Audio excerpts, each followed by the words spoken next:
தமிழக துணி உற்பத்தி மற்றும் வணிக பொருளாதாரத்தின் வளமையும் டச்சு கிழக்கிந்திய நிறுவனங்களின் முதலாளித்துவமும். முழுக்க முழுக்க இந்த நூல் தமிழகத்தில் துணி வர்த்தகம் பற்றின வரலாற்றை தான் பேசுது.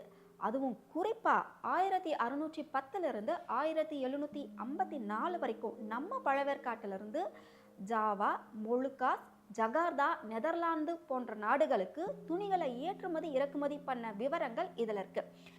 எத்தனை மீட்டர் துணியை அனுப்புனாங்க, எத்தனை செட்டு துணிகளை அனுப்புனாங்க, அதோட உருப்படிகள் எத்தனை. அப்போல்லாம் இந்த மாதிரி பண மதிப்பே கிடையாது. இப்போ நம்மக்கிட்ட இருக்கு இல்லையா, 1000, 2000, 5 ரூபா, 10 ரூபா, அந்த காயினு, இந்த பண மதிப்பே அப்போ கிடையாது. அந்த காலத்தில் அவங்கக்கிட்ட இருக்கிற காசெல்லாம் என்ன மாதிரி பேரில் சொல்லுவாங்க அப்படின்னா, சிப்பங்கள், உருப்படிகள். இது ரெண்டே வார்த்தை தான்.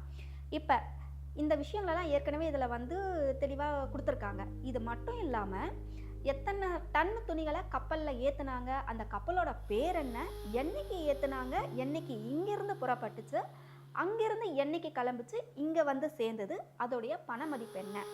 இந்த பட்டியல் விவரங்களெல்லாம் முழுக்க முழுக்க ரொம்ப தெளிவாக துல்லியமாக இதில் ஃபுல் டேட்டாஸ் கலெக்ஷனோட கொடுத்துருக்காரு ஜெயசீல ஸ்டீஃபன்.